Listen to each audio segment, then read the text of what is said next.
Dr. Frans Cronje is with the Social Research Foundation, and the latest research to come out of the foundation is fascinating for people who live or semigrated to the Western Cape. Very big difference between how people perceive the Western Cape as being governed and the rest of the country. We'll get more information on that, AGOA and by-elections in a moment.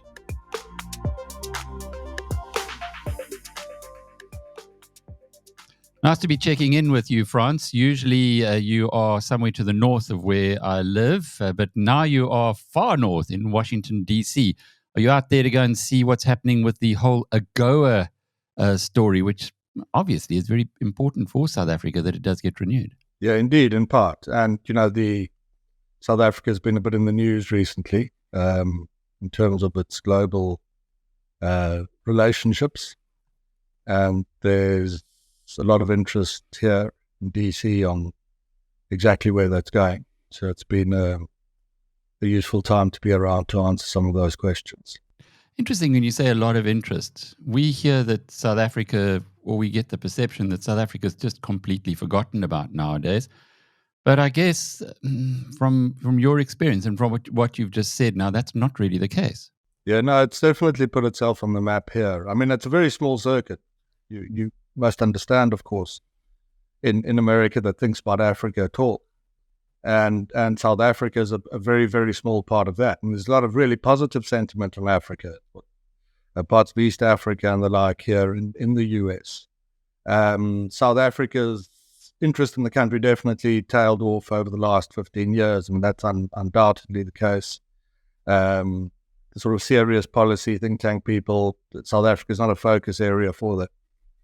So it's a very small circuit, but recent events, South Africa's place in the world, the event around the Lady R ship and South Africa's naval exercises off the East Coast with China and Russia, that certainly put it back on the map here again for a number of people. So there's interest in that.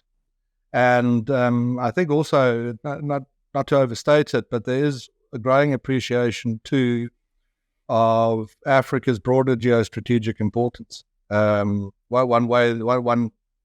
sort of a bit of an emerging issue here is sea channels. There's 6 ocean channels that command access to the South Atlantic and the Indian Ocean Rim. And if you command the bulk of those, you can influence the passage of naval and commercial shipping around much of the world. In fact, if you do that really well, you can command the flow of everything westwards of Indonesia, including everything around India, the Persian Gulf, the access to Suez and the Mediterranean, and all shipping traveling westwards to North America and Europe. And Africa commands 3 of those access points. So for some of the strategic thinkers here, that's a bit on the agenda as well. The sense, I think, correct, is the US has been the Western world's on the back foot on the continent. Russia's doing spectacularly well. It's pushed the French out of West Africa. Its influence in Syria and Libya means, Russian aircraft can, fly over the Mediterranean and reach southern Europe.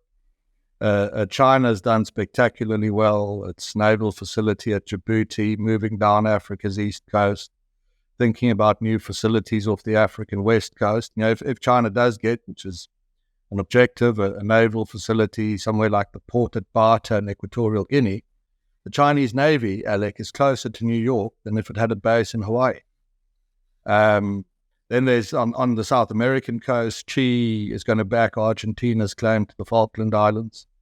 The last time that became an issue, Mrs. Thatcher sent the largest battle group assembled since the end of the Second World War. Now Britain's not going to do that again. So Africa sitting in the middle of this kind of sort of diplomatic and geostrategic wrangling is getting on the agenda here a little bit more than was the case before. Who do you see when you visit Washington? We see various think tanks and policy people and the like who think a bit about the concept. So you get plugged into those who are themselves plugged in as well to what's happening at... Yeah, it's useful to try and get a sense. It's very interesting too, I mean, one of the issues, certainly in the South African press, is the question of AGOA and the AGOA renewal. Now, my judgment, maybe I'm wrong, but my judgment for you, I'd say with confidence we're good on AGOA. Possibly we even see an early renewal of AGOA this year. I think the administration here is firmly committed on the AGOA agreement, and I think South Africa is going to be okay on that, which is good from the South African perspective. There's such a lot of goodwill, from the United States towards South Africa. The AGOA agreement's quite generous. We often run a trade surplus with the United States. And there's great concern, of course, about the way things are going, and the horrible headlines. Electricity goes off, that sort of thing. The eruptions in Natal. How long ago was that? 18 months ago. There's some real concern about the extent to which South Africa is being pulled out of the sort of Western orbit. But the goodwill is very much there. My call for you, if I'm wrong, buy a bottle of wine or something, is I think the AGOA renewal is intact, and I think it could happen sooner than we realize. Those rights in KZN were 2 years ago this month. Yeah, 2 years ago. It's flown, hasn't it? Let's just dwell a little bit on AGOA, if you would. Why is it so important that it is renewed? Well, because it's from Western perspective, it's the last strategic leverage that the Western world exercises over Southern Africa. These are generalizations. Russia's Africa strategy is really good. It's low budget, it's high impact, it's providing security. A couple of $1 million, a couple of Wagner chaps. Suddenly you're big in Mali, and that's huge. They're very good at finding, let's say, sort of crunch points or sort of choke points. Libya, being able to operate an aircraft out of Libya gives you enormous influence. So low cost, high influence. China-Africa strategy is really good as well. Africa is now the largest external consumer of Chinese construction expertise. So just go down that road. That means China's building the data networks that will carry the information that will form the political opinion of the people who will determine the leaders of the countries that collectively deliver more than 50 votes at the UN. Now, do the maths on that. There are not many big UN General Assembly issues you're going to lose if you've got the Africa bloc on your side. And then there are all the traditional things, security-wise. Abraham Accords, just absolute magnificent success for U.S. foreign policy, real prospect of a degree of peace in the Middle East. But that displaces extremism into Africa. And there's a thing called the terror indices scores that score countries by their sort of terror risks. And, a number of African countries now have terror indices that rival or exceed the likes of Yemen or Saudi Arabia or so. So that becomes important. Protein, global protein crisis. Africa's commercial farming is basically at zero. So a solution to the global protein crisis sits on the African continent. And Africa is now home to more cities of over 1 million people than Europe and North America combined. And that means it's the world's last great untapped consumer market in an era of anticipated global slowdown. So if you have access to that market, just from a narrow consumer's perspective, you do really well. And that's before you get to what I think is the most important way to think about the continent. At least that's what I say when I'm here, which is command of these sea channels.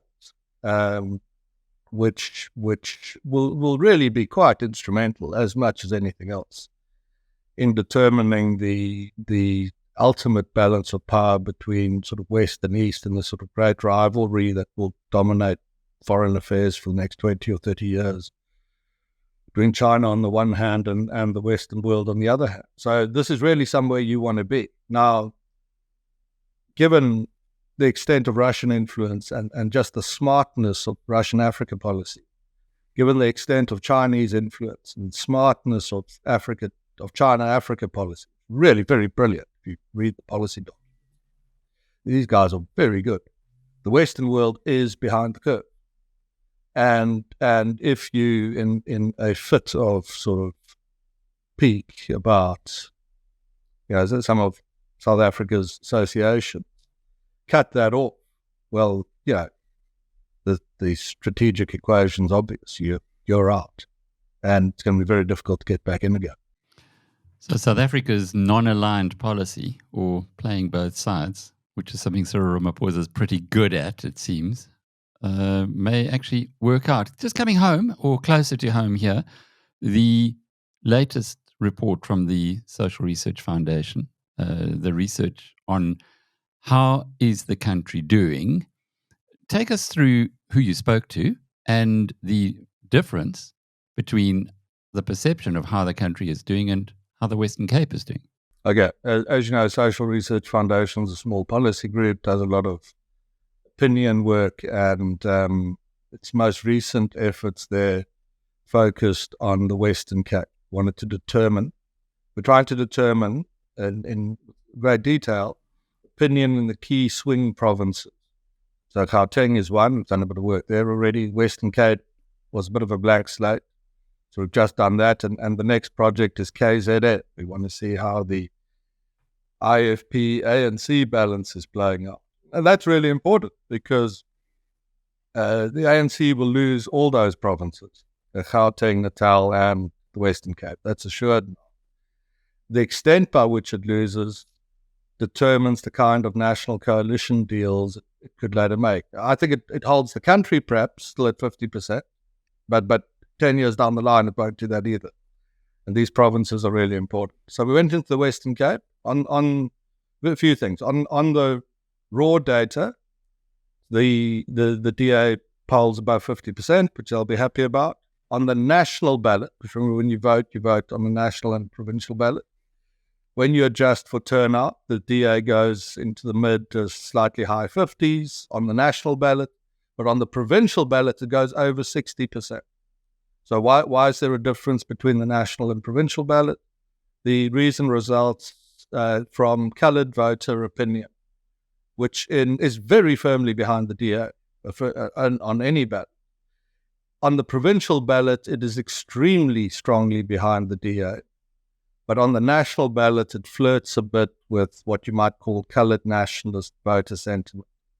I'd anticipated ahead of this that we would see far stronger evidence of coloured voter nationalist sentiment, and this would be eroding DA support in the Western Cape. That was a sort of vague expectation I had, but the data suggested that was wrong, and that the DA is extremely strong in the province.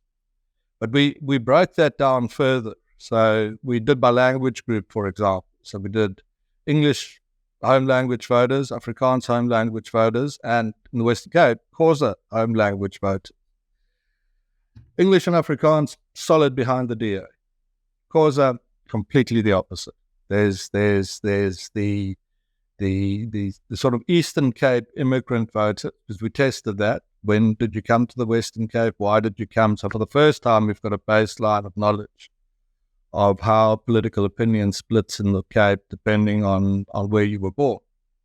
And immigrant Eastern Cape voters who come to the Western Cape are not drawn into the DA orbit at all.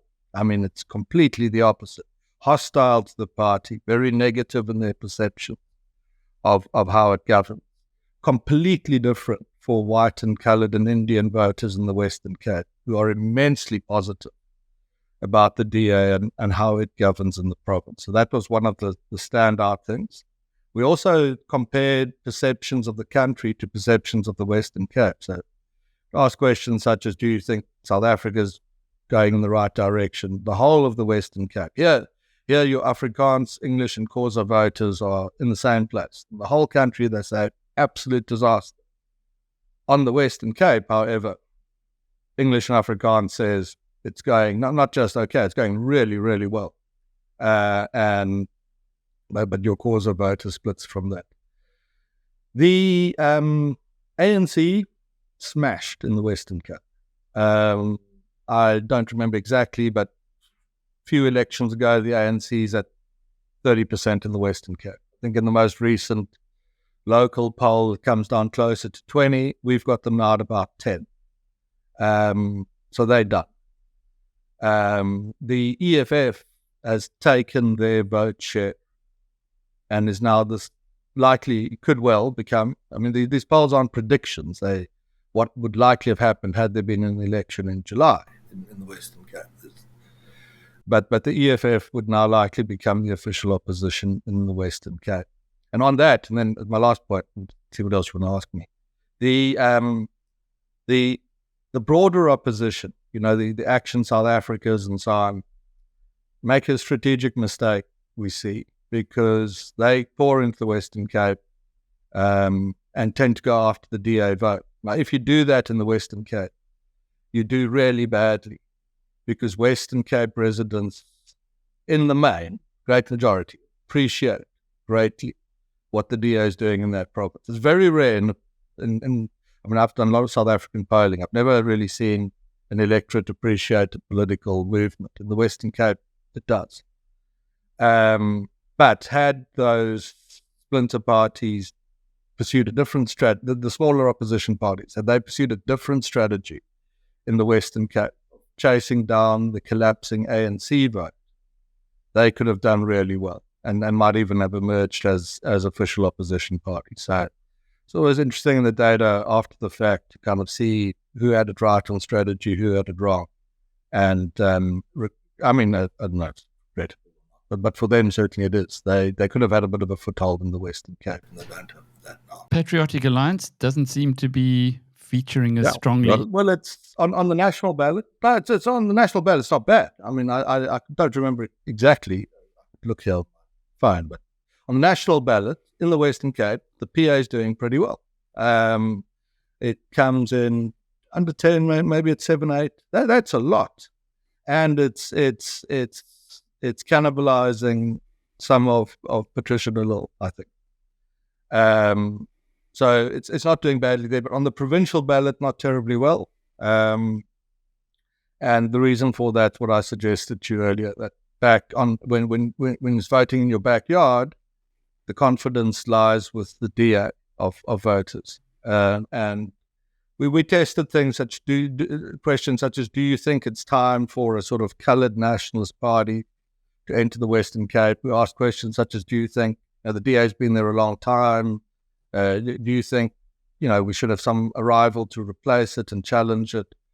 Broadly, in English and Afrikaans-speaking voter opinion, the answers to all those questions were, no, we're happy with what they are and we want to keep them where they are. Is this consistent with what we saw in the by-election results in George, where the Good Party lost its final 3 wards in the country, apparently, 2 to the DA and 1 to Patriotic Alliance? Yeah, well, one of my concerns on the data I've just quoted to you with some confidence is, does it stand up to the by-election results? Now in the recent George result, I'd say broadly it did. The PA wins a ward really by cannibalizing the Patricia de Lille's outfit, and the DA does reasonably well in 2. But there were others earlier. If you go back to Barrydale, Gates and McKenzie does absolutely brilliantly. And you must always be open. I talk to a few politicians. They voice opinions on our data, which is great. I mean, I don't. They should. Analysts such as myself should invite skepticism of us. A lot of analysts get it wrong. So what's going on there? Why sometimes do we see the PA make such massive inroads? Outside Port Elizabeth, really well as well. Why in the overall data aren't we picking that up? My sense is broad recognition and a broad provincial ground game is not something that these smaller parties have developed. Where a massive focus is placed on a particular region, the consequence of that focus is that they do very well. The longer-term implication of that is, let's say this. If someone said to me, well, these parties became hugely well-resourced, let's say something like the PA, hugely well-resourced. It developed a province-wide footprint and the ability to maintain that presence on the ground with a high level of intensity. Oh, I tell you, its vote share in the Western Cape might rise very quickly. But by my call at this time, and I'll buy the leaders of those parties bottles of wine as well if we're totally wrong on this, is I think on the national ballot in the Western Cape, party like the PA that does well might aspire to somewhere around 10% of that. But it's as much for a lack of, it's largely as a consequence of a lack of the broad footprint that you need to be successful, not just there, but in any sort of political domain. So what I'm hearing is that for Action South Africa, Patriotic Alliance, these new parties, if they really want to make inroads into this particular province, because it's been so well governed by the DA, they should be going for the ANC vote, not trying to take on the guys who are winning. But just to close off with, I had a fascinating discussion yesterday with a very deep, well-connected guy in the ANC who is, like many, disheartened, but unlikely to see the DA become the leading party in the country because he said there's not enough black faces. It's really as simple as that in the upper echelons. But if there were, if Musi Maimane, Van Dam, a number of the, I think it was Pomzile Van Dam, there were quite a few of the black politicians who were in the DA who have left. This insider told me if they were still there, it might have been a very different story in 2024. Do you think he's missing the boat completely? It's a complicated question. On black faces will achieve nothing for you in politics. Yeah. I mean, there's a lot of parties of black faces. I mean, the UDM has a black face, not beating the ANC. It's sometimes got sensible policies and the like. So it's much more than that. The obstacles, there's in the data, about a third of the ANC voter group, these are people who will vote for the ANC in the next election. About a third, that's about half of all voters, so 50%. About a third of those, so let's say it's 15% of the next election, half of voters will vote for the ANC, and 1/3 of those are the ones I'm talking about 15%. They answer questions about the country and their hopes and dreams and values and aspirations in the same way that DA voters do. They are a market that is open to the DA. The DA could take that market. Why does it not? The reason is more complex than blackface, which doesn't get you anywhere. Two issues are important amongst others. One is there's a perception that the DA creates an insider-outsider society, that it might govern better, which it creates an insider community and then a periphery of outsiders. And the outsiders travel or commute in and out of that community. And you might say to them, look, we've got a better periphery than the ANC had. There's more electricity, perhaps more jobs. But the sense of it is it's an old colonial dynamic. For an ANC voter who has to make the very difficult decision about whether they stay with the party that they'd been invested in so deeply for their lives and generations before them because of what it did to liberate black South Africans from white oppression. When you face such an obstacle, it slows the flow into the opposition ranks. A second obstacle to moving to the opposition broadly is the widely held fear in ANC voter circles that the defeat of the party would translate into violence. And that's a very real fear, and it's keenly felt. And if you remove those two concerns or dilute them vastly, the result will be an accelerated flow of voters from the ANC towards the DA. It's a bit more complicated than that, but that's the answer to your question. Dr. Frans Cronje, the founder and head of the Social Research Foundation, and I'm Alec Hogg from BizNews.com.